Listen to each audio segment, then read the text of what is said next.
안녕하세요. 오늘도 사연살롱을 찾아주셔서 감사합니다. 부산에서 아이 둘을 키우고 있는 40대 초반 주부예요. 부모는 자식의 거울이라는 말이 있죠.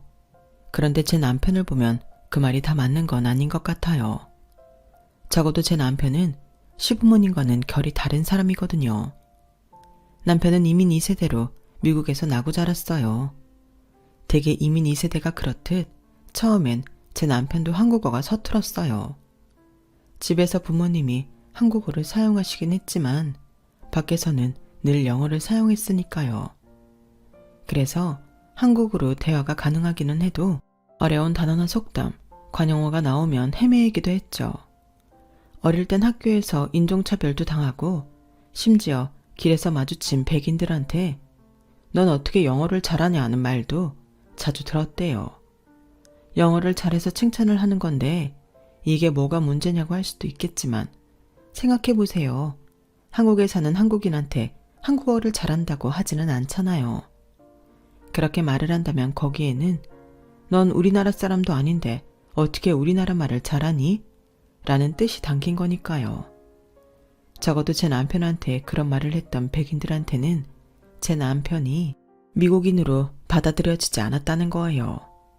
나고 자란 미국에선 미국인으로 받아들여지지 않고 부모의 고국인 한국에서는 한국인으로 받아들여지지 않는 모순이 발생한 거죠.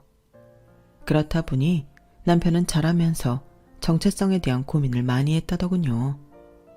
어디에도 뿌리를 내릴 수 없는 자신이 마치 이방인 같았대요. 그런 남편을 다잡아준 건 다름 아닌 태권도였어요.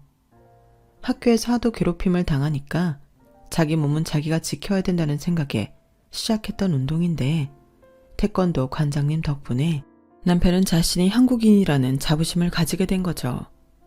남편은 수련을 통해 몸도 건강해졌지만 정신은 더 건강하게 자랄 수 있었어요. 그래서 고등학교를 졸업한 뒤 부모님의 반대에도 무릅쓰고 한국에 있는 대학에 진학했고 1학년을 마치고는 남들처럼 군대까지 다녀왔어요. 미국 국적까지 포기하면서요.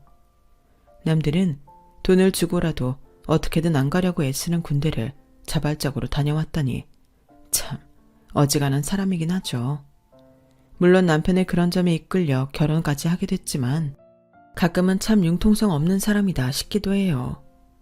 아무튼 홀로 한국에서 생활하게 된 남편은 학비와 생활비를 벌기 위해 안 해본 일이 없을 정도로 열일을 하며 지냈어요. 대학 시절엔 저도 안 살아본 고시원 생활도 2년 넘게 했더라고요.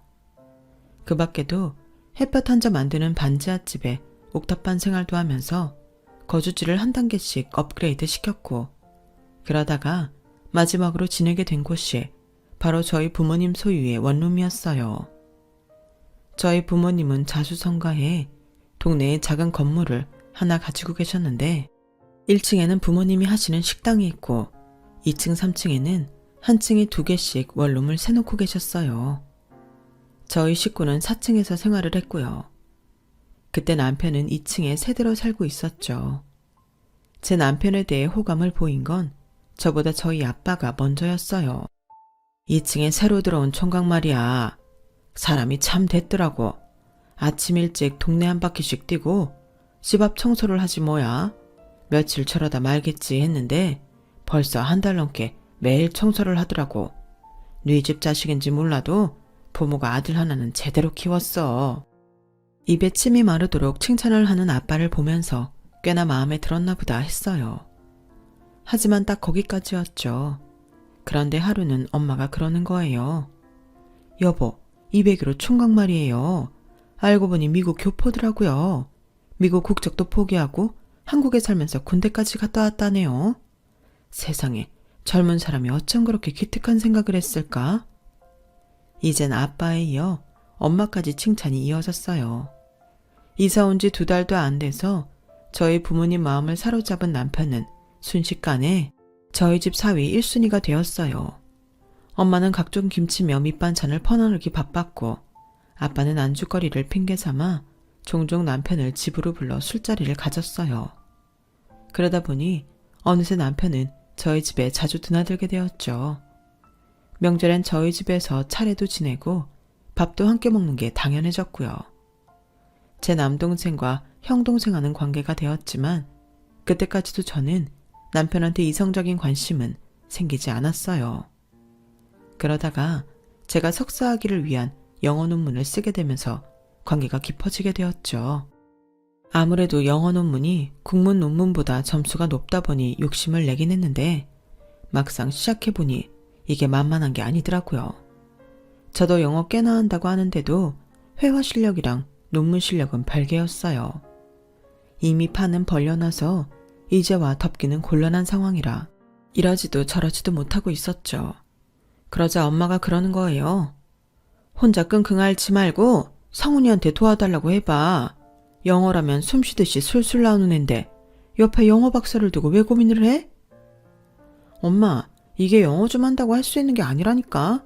그렇게 따지면 한국어 한다고 다들 논문 쓸 실력 돼? 아니잖아. 나 머리 복잡하니까 말 시키지 마. 얘 좀 봐라. 너 지금 성훈이 무시하니? 걔 미국에 있을 때 하버드 붙었던 애야. 하버드 포기하고 한국에서 대학 다니겠다고. 그래서 걔 부모님이 생활비며 학비 딱 끊고 한 푼도 안 주셨다잖아. 너 다니는 대학하고 하버드가 비교나 되니? 내 딸이지만 참 웃긴다 얘. 그 말에 대단하다는 생각보다는 이 사람 어딘가 좀 모자란 게 아닌가 하는 생각이 들었어요. 아니, 그렇게 실력도 있는 사람이 왜 한국에 와서 사서 고생을 한대요? 아무래도 순진한 우리 부모님을 속이는 사기꾼이 아닌가 싶더라고요. 그래서 실력 확인도 할 겸 논문을 들고 찾아갔죠. 그런데 논문을 앞에 두고 얘기를 시작한 지 5분도 안 돼서 확실히 알겠더라고요. 내가 땡 잡았다는 걸요. 미국 국적자라서 영어만 잘하는 게 아니라 문장력도 장난이 아니었어요. 각 문단마다 치밀하고 논리적인 짜임으로 결과를 도출하는 방식도 끝내줬고요. 달래 하버드 출신이 아니구나 싶었죠. 남편의 실력에 홀딱 반한 저는 그 후로 수시로 남편과 만나 영어 논문 작업을 했어요. 그리고 얼마 뒤 교수님들의 극찬을 받으며 한 방에 논문 패스를 하게 되었죠. 제가 취직도 미루고 석사 학위에 목을 맨 건 제가 원하는 직종이 학위를 많이 보기 때문이었어요. 제가 하려는 일은 제약회사 연구직인데 학위의 유무에 따라 지원할 수 있는 분야와 회사가 나뉘거든요. 그래서 석사 학위를 딴 뒤 제가 원하는 회사에 들어갈 수 있었죠. 취직을 하고 첫 월급을 탄 저는 부모님과 남동생 그리고 제 취업에 누구보다 큰 공을 세운 남편한테 선물을 했어요. 남편 선물로는 넥타이를 샀는데 제게 고마워서 그런 건지 넥타이가 마음에 들어서 그런 건지 주구장창 그것만 하고 다니더라고요. 유니폼도 아니고 왜 맨날 같은 타이만 하고 다녀요? 집에 넥타이 없어요? 아, 하나 더 있긴 한데 그게 너무 낡아서요. 아니, 들어보니 직장도 좋고 월급도 꽤 되는 것 같던데 넥타이 좀 사지 그래요. 사무직 남자들이 멋부릴 때가 넥타이밖에 더 있나? 혹시 돈이 없어서 그런 건 아니죠? 아, 그게 아니라 그냥 습관 같은 거예요. 저 어릴 때 집이 좀 어려웠거든요. 부모님이 늘 돈 때문에 힘들게 사시는 걸 봐와서 그런가 돈만 보면 저금하는 게 습관이 됐나 봐요. 아까워서 못 쓰겠어요. 그 말을 듣고 보니 평소 남편은 몇 가지 옷으로 1년을 났다는 걸 알겠더라고요. 미국 교포의 학벌도 좋고 이름 있는 기업에 다니고 있어서 그동안 남편에 대해 편견을 가지고 있었다는 사실도 깨달을 수 있었고요. 그게 좋은 쪽이든 나쁜 쪽이든 가네요. 가진 거에 비해 참 소탈하고 담백한 사람이다 싶었어요. 왜 우리 부모님처럼 산전수전 다 겪고 사람한테 숱하게 당해본 분들이 그렇게 극찬을 하셨는지 알 것도 같았죠. 화려한 스펙보다는 인간 자체가 빛나는 사람이더라고요. 그래서 저도 모르게 끌렸던 것 같아요. 남편과 저는 비록 한 집에 살지는 않았지만 한 건물에서 아침 저녁으로 보고 살다 보니 자연스레 가까워질 수 있었어요. 명절도 함께 보내고 엄마가 특식을 만들 때면 당연히 남편 젓가락도 식탁에 올리게 되었고요. 결혼 정년기에 든 남녀가 정분이 안 나는 게 이상할 상황이었죠. 그러던 어느 날이었어요. 그날은 직장에서 회식이 있는 날이었는데 선임이 남편 외도로 마음고생이 심했는지 저를 붙들고 신세한탄을 하지 뭐예요. 직장 동료들 앞에서 울고 짜면서 하소연을 하는데 어떻게 두고 올 수가 있겠어요. 그래서 술고장 다 받아주고 있다 보니 자정이 훌쩍 넘었더라고요. 가정이 있는 사람들은 일찌감치 핑계를 대고 빠져나간 뒤였고 결국 제가 총대를 매게 된 거죠. 택시를 타고 선임 집까지 가는데 술에 취해서 그런지 엉뚱한 주소를 대는 바람에 1시간이 넘도록 동네를 빙빙 돌았어요. 기사님이 마감 시간이 지났다며 회사로 돌아가야 한다고 닥달을 하는 바람에 저는 선임을 데리고 택시에서 내렸죠. 물먹은 쌀자루처럼 무거워진 선배를 데리고 근처를 돌던 저는 다행히 통화가 된 선임 남편한테 선임을 넘길 수 있었어요. 그런데 이놈의 동네에 택시가 안 보이는 거예요. 카카오 택시를 호출했지만 그 역시도 반응이 없더라고요. 이러다 길바닥에서 자게 되는 거 아닌가 덜컥 겁이 나더군요. 그런데 그때 남편한테 전화가 온 거예요. 저희 부모님을 통해 제가 아직 안 들어왔다는 소리를 듣고 걱정돼서 전화를 했더라고요. 마침 잘 됐다 싶어 상황을 말했더니 대뜸 자기가 데리러 오겠다고 꼼짝 말고 기다리라고 하더군요. 그리고 한 20-30분쯤 지났을까요? 멀리서 승용차 한 대가 달려오더라고요. 아빠 차였어요. 그런데 운전석에서 나온 사람은 다름 아닌 남편이더라고요. 연세도 있으신 아빠가 밤 운전하시게 할 수 없어서 자기가 대신 왔다고 하더군요. 그러면서 다음부터 회식이 있을 때는 자기한테 연락을 하라는 거예요. 걱정돼서 잠이 안 온다나요? 그 말을 듣는데 심쿵하더라고요. 집까지 오는 차 안에서 심장이 콩닥거려서 미치는 줄 알았어요. 밖에까지 소리가 들릴 것 같았거든요. 그래서 괜히 고개를 돌려 시선을 창밖에 두고 있는데 남편이 그러더라고요. 그냥 우리 사귈까요? 그럼 정민 씨 회식 때도 당당하게 데리러 갈 수 있고 어디냐고 수시로 전화해도 되니까요. 아까도 전화할까 말까 많이 망설였어요. 아직은 나한테 그럴 자격이 없으니까. 걱정한다고 사귀는 게 말이 돼요? 좋아하면 몰라도. 그건 걱정 말아요. 좋아한 지는 한참 됐으니까.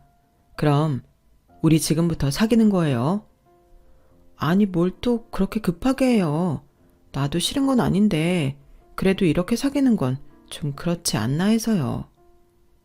남편은 횡설수설을 하는 저를 보고 빙그레 웃더니 제 손을 잡았어요. 손이 참 크고 따뜻하더라고요. 그렇게 우리는 세입자와 집주인 딸로 만난 지 2년 반 만에 연애를 시작하게 되었고 사귄 지 2년 조금 안 돼서 결혼을 하게 되었어요. 시부모님이 미국에 계셔서 첫인사는 화상전화로 드렸어요. 미국에 살고 계셔서 한국 부모님들보다는 좀 깨어있는 분들일 줄 알았는데 의외로 아니더라고요. 결혼을 하겠다는 말에 어머님이 대뜸 이러셨거든요. 아니, 장남도 아직 결혼을 안 했는데 차남이 네가 먼저 하겠다고? 이게 무슨 경우 없는 짓이니? 결혼을 서두르는 이유라도 있는 거니? 애라도 생긴 거야? 어머니, 아니에요. 형이 만나는 사람이 있다면 형 결혼할 때까지 기다리겠지만 없으니까 먼저 준비된 우리가 하겠다는 거죠. 그리고 애가 생겼으면 축복해달라고 먼저 말씀드렸을 거예요. 얘는 못하는 소리가 없어.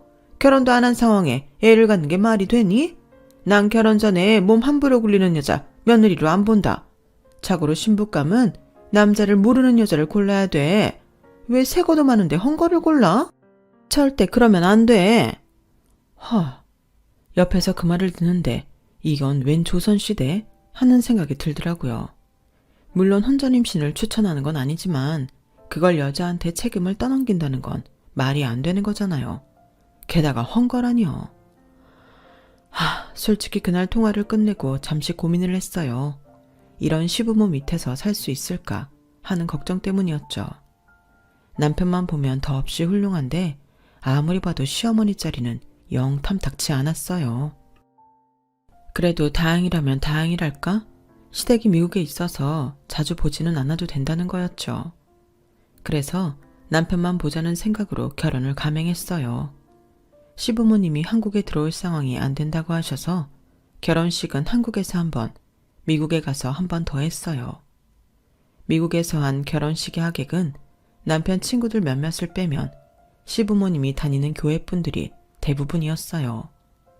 그런데 결혼식을 마친 뒤 축의금을 정리하던 아버님이 그러시더라고요. 하객들 대부분이 나랑 집사람 지인이니까 축의금은 우리가 챙기마. 어차피 결혼식이라는 게 부모들이 그동안 뿌린 거 거두는 날 아니겠니? 그러니 그렇게 알아라. 솔직히 처음부터 축의금을 챙길 생각은 없었어요. 신혼여행차 미국에 왔다 생각하면 항공료 나간 것도 아깝지는 않았으니까요. 그래도 대놓고 그런 말씀을 하시니 좀 놀라기는 했어요. 한국에 돌아와 엄마한테 그 얘기를 했더니 그래? 미국에 오래 사신 분들이라 그런가? 따지고 보면 틀린 말은 아니니까. 얼마 안 되는 돈으로 얼굴 붉힐 일 없다는 게 저희 부모님 입장이라 저도 축의금 일은 잊기로 했어요. 그런데 축의금 문제는 그렇게 계산이 철저한 분들이 다른 면에 있어서는 계산이 흐리더라고요. 저희 집이 식당을 한다고 해서 그런가 툭하면 식재료를 보내달라는 요구를 하셨거든요. 그것도 돈 한 푼 안 보내시면서요. 처음엔 시부모님 드실 건데 뭔 돈을 받나 싶어서 그냥 보내드렸는데 이게 한두 번으로 끝나지 않았다는 게 문제였죠. 아가, 그 된장 말이다. 지난번에 보내준 걸로 3통만 더 보내렴. 교회 분들이 우리 된장을 얼마나 좋아하시나 몰라. 그리고 보내는 김에 말린 고사리랑 미역도 좀 보내. 한꺼번에 담아서 보내지 말고 한 번 먹을 분량씩 진공 포장해서 보내라고. 그래야 먹기도 편하잖니. 아, 네 시아버지가 홍삼 진액도 사보내라신다. 결혼식 때 네가 가지고 온 그 브랜드로 한번 드셔보시더니 이젠 아침마다 찾으시지 뭐니? 된장, 고추장, 심지어 손톱깎이 하나까지 사보내라고 하시는데 좀 너무하다 싶더라고요. 주변에 얘기를 들어보니 미국엔 한인 마트도 많고 심지어 중국 마트에도 한국 된장이며 김치까지 다 판다는데 굳이 비싼 항공 배송비를 물어가며 보내달라고 하시는 이유를 모르겠더라고요. 그뿐인가요? 시부모님 드실 것만 보내라는 게 아니라 철철이 주변에 선물할 것까지 죄다 리스트를 뽑아 보내시며 사보내라고 하시니 매달 시댁에 들어가는 돈만 해도 수십만 원이 됐어요. 명절 앞두고는 40~50만 원은 기본이었고요. 엄마는 그래도 시집살이 안 하고 사는 게 어디냐며 서운하시지 않게 보내드리라고 하시지만 솔직히 기분은 안 좋더라고요. 그래서 한편은 남편한테 그 얘기를 했더니 대뜸 시부모님께 전화를 하더라고요. 어머니, 이런 거 한인마트에 다 팔잖아요. 이거를 왜 와이프한테 보내라고 하세요? 그것도 매번 공짜로요. 그러지 않았으면 좋겠어요. 왜? 네 처가 뭐라고 그러니? 얘 아주 못된 애네. 시애미 앞에선 고분고분한 척하더니 뒤에서는 남편을 쥐잡듯 잡나 보구나. 그러니 네가 이런 일로 엄마한테 잔소리를 하지. 근데 아들이 잘 몰라서 그러는데 엄마도 한국 살 때는 시부모님한테 그렇게 해드리면서 살았어. 그래도 네 처는 우리가 미국에 있어서 시집살이도 안 하고 살잖니. 엄마가 한국에 살 때 비하면 네 처는 엄청 편하게 사는 거야.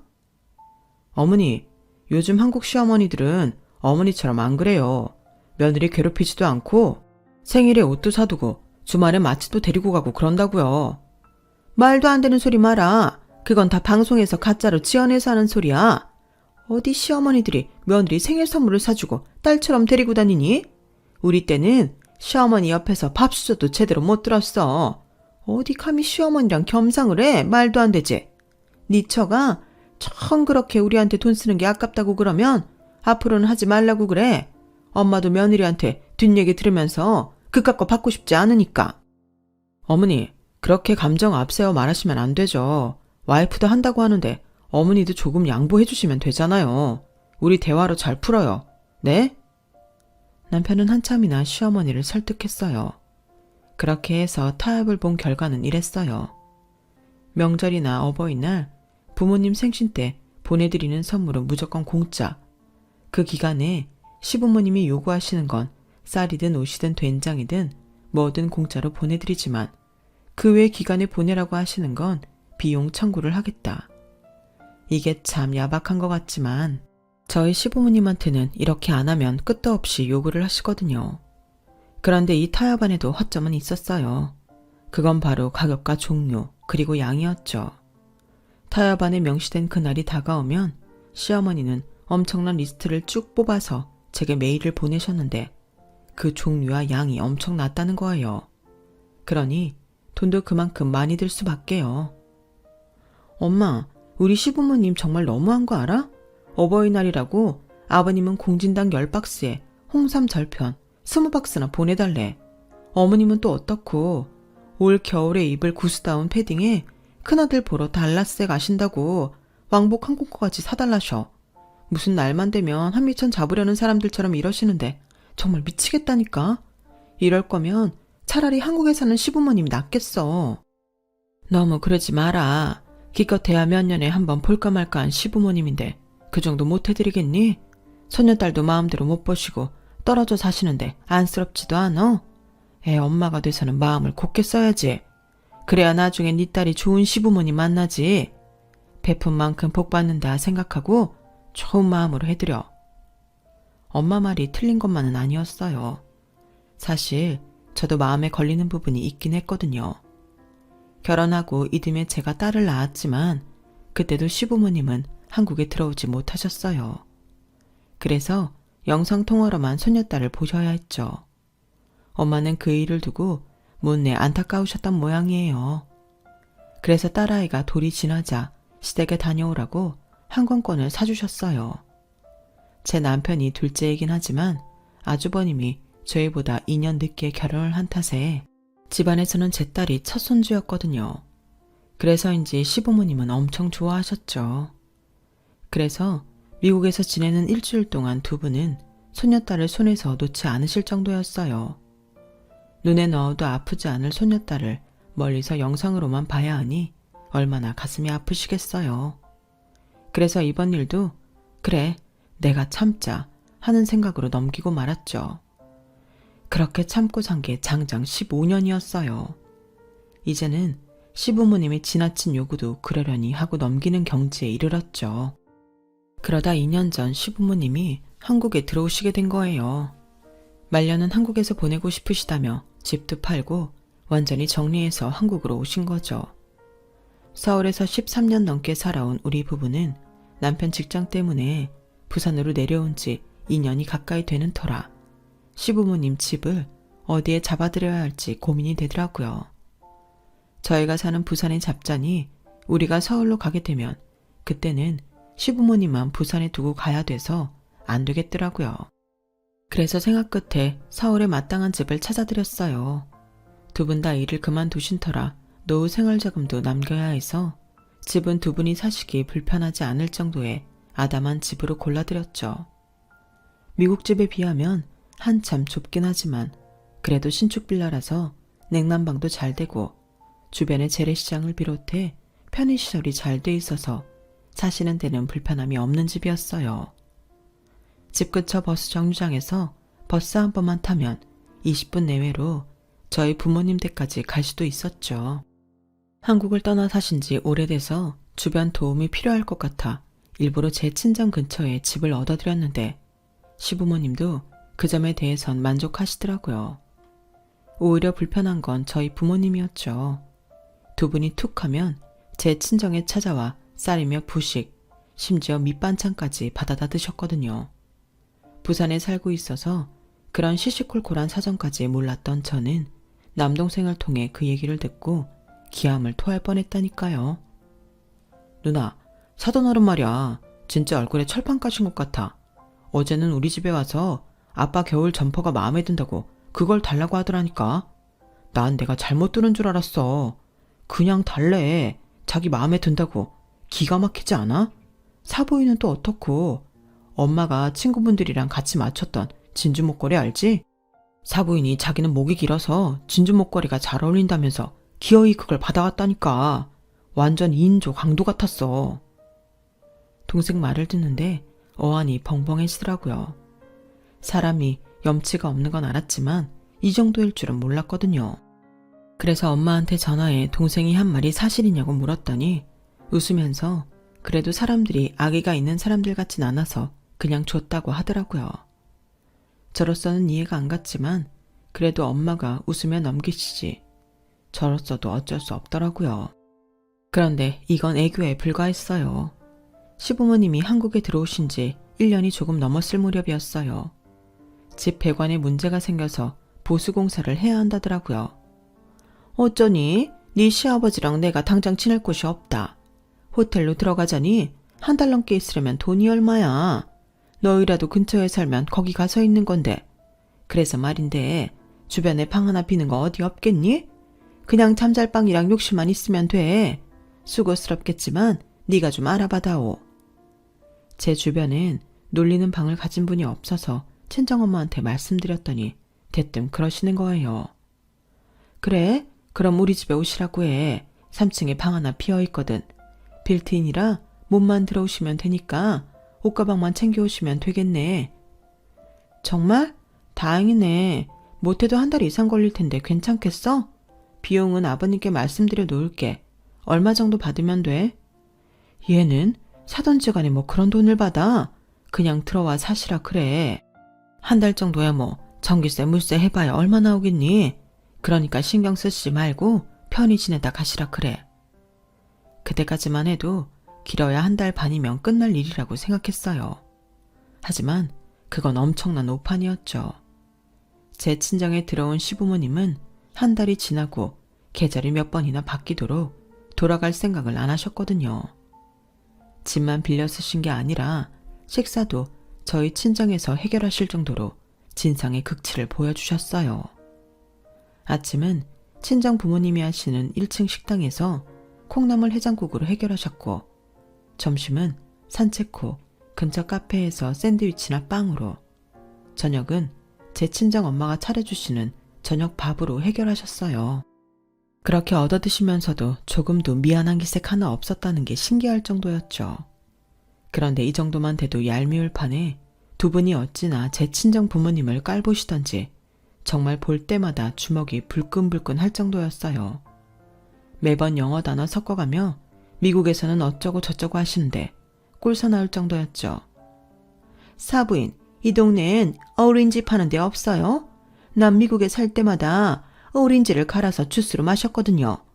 주스는 후리쉬한 걸 먹어야 하니까. 그리고 말 나온 김에 근처에 파악은 없나요? 점심때 이랑 산책을 하려는데 마땅한 파악이 없어서 좀 그렇더라고.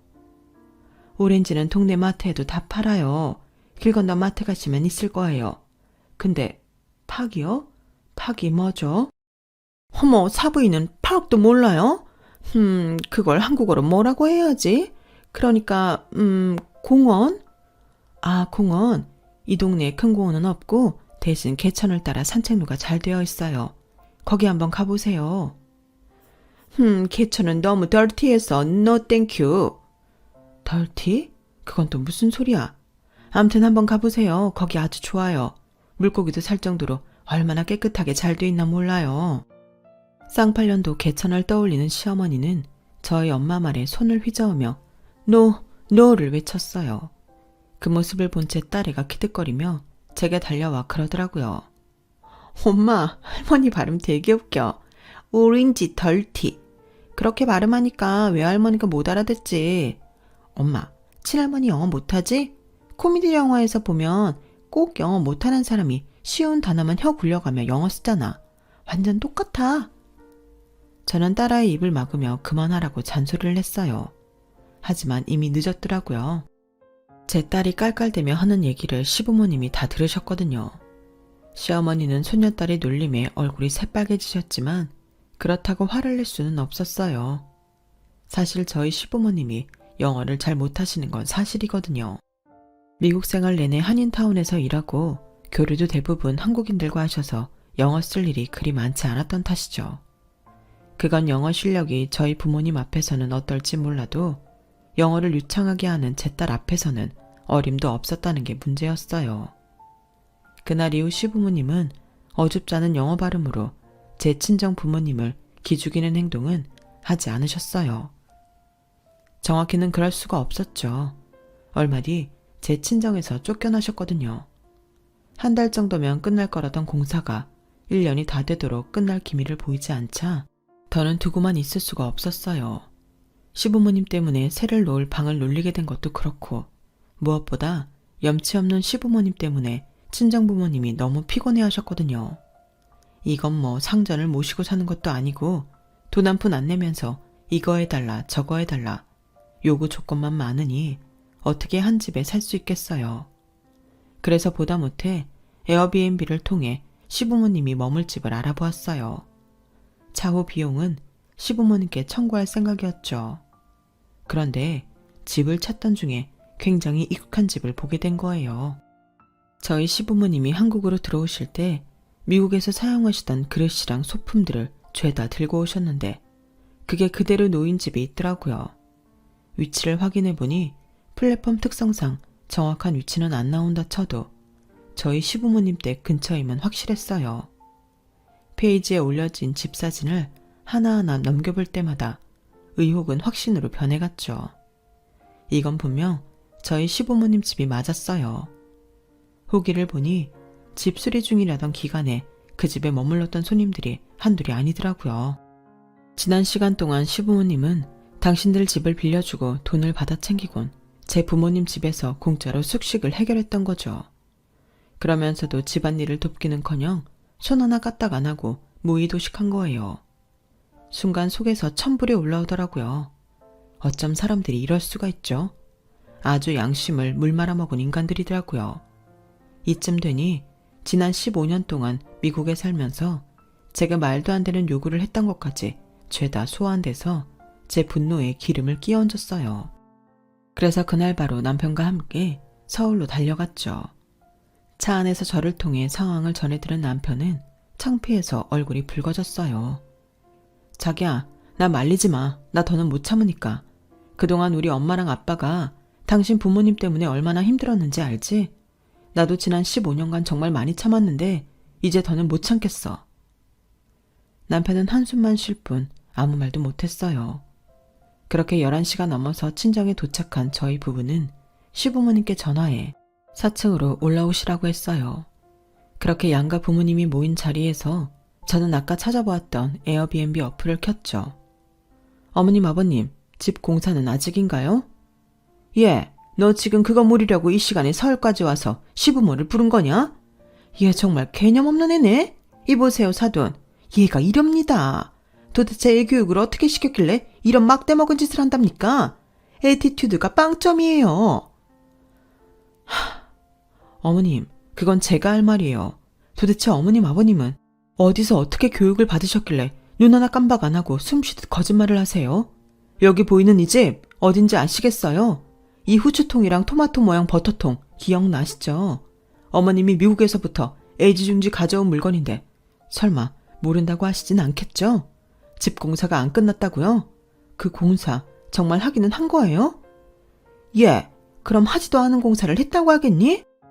이러실 줄 알았어요. 그래서 제가 여기 오기 전에 부동산 통해 그 빌라 사시는 분들께 연락해봤어요. 그랬더니 신축 빌라에 무슨 공사냐고 그런 일 없다더라고요. 그러면서 이 말도 하시대요. 요즘에 305호에 여행 가방 든 외국인들이 그렇게 드나든다면서 혹시 그 집 숙박업 하냐고 묻던걸요. 이건 어떻게 설명하시겠어요? 그러자 아버님이 마른 기침을 하시며 어머님한테 대답하라고 무언의 압력을 가하셨어요. 그러자 시어머니는 입술을 꽉 깨물더니 그러시더군요. 그래, 내가 에어비앤비에 집 내놨다. 그게 뭐 어떠냐? 내 집 가지고 내 마음대로 하겠다는데 뭐가 문제야? 그래, 그가 말 못한 건 사과하마. 그래도 그렇지, 이깟 일로 네가 시부모한테 이래도 되는 거니? 건방지게. 그러자 그동안 참고 있던 남편이 소리쳤어요. 어머니, 그게 사과하는 사람 태도입니까? 그리고 사과를 왜 우리한테 해요? 장인어른이랑 장모님한테 해야죠. 자기 돈 벌자고 남의 집에 공짜로 살면서 고마운 줄도 모르고 뻔뻔하게 군 거 사과하시라고요. 왜 이렇게 창피하게 사세요? 미국 사람들한테는 한마디도 못하고 기죽어 살았으면서 왜 같은 한국 사람한테는 이렇게 예의 없이 함부로 구냐고요. 저 정말 부모님이 창피해서 장인어른 장모님 얼굴도 못 보겠어요. 왜 자식이 부모를 창피하게 만드세요? 내 집 가지고 내 마음대로 하시겠다고요? 근데 그거 아세요? 한국에서 가정집으로 숙박업하는 거 그거 불법이라고요. 잘못하면 교도소에 갈 수도 있다고요.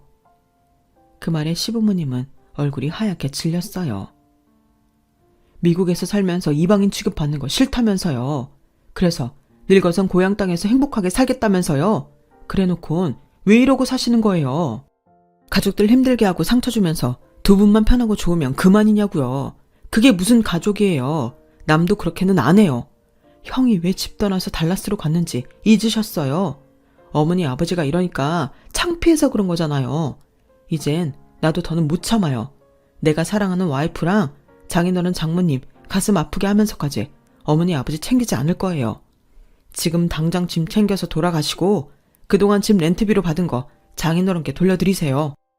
그리고 다시는 저랑 와이프한테 연락하지 마세요. 우리 이제 남남이니까. 남편은 용서를 비는 자기 부모님을 제 친정에서 내쫓았어요. 그리고 며칠 뒤 아빠 계좌로 850만 원이 입금되었더라고요. 엄마가 이 돈을 받아도 될지 모르겠다며 난감해 하시길래 당연히 받으셔야 된다고 말씀드렸어요. 돌려주면 그 벌은 못 고칠 테니 돌려줄 생각 마시라는 말도 덧붙였죠. 아빠는 제 남편과 술잔을 기울이며 그래도 부모 자식 간의 인연을 그렇게 끊는 게 아니라고 당장은 힘들겠지만 꼭 용서해 드리라고 하셨어요. 솔직히 저는 당장 용서는 못 해드릴 것 같아요. 지난 15년 동안 당하고 산 것도 그렇고 이번 일을 통해 사람은 변하지 않는다는 걸 확실히 깨달았으니까요. 하지만 언제가 됐든 남편이 자기 부모님을 용서하고 받아들인다면 반대할 생각은 없어요. 다만 전처럼 마음을 다해 대할 수는 없을 것 같네요. 소중한 사람은 소중하게 대해줘야 서로의 마음을 확인할 수 있는 건데 마음을 그냥 거저 얻으려고 한다면 그게 도둑하고 뭐가 다를까요? 시부모님들도 잘 알고 계셨으면 좋겠어요. 지금까지 제 사연을 들어주셔서 감사합니다. 가족과 함께 행복하세요. 여러분, 사연 댓글에 응원과 현명한 조언 부탁드려요. 좋아요와 구독은 저에게 큰 힘이 됩니다. 오늘도 좋은 일 가득하세요.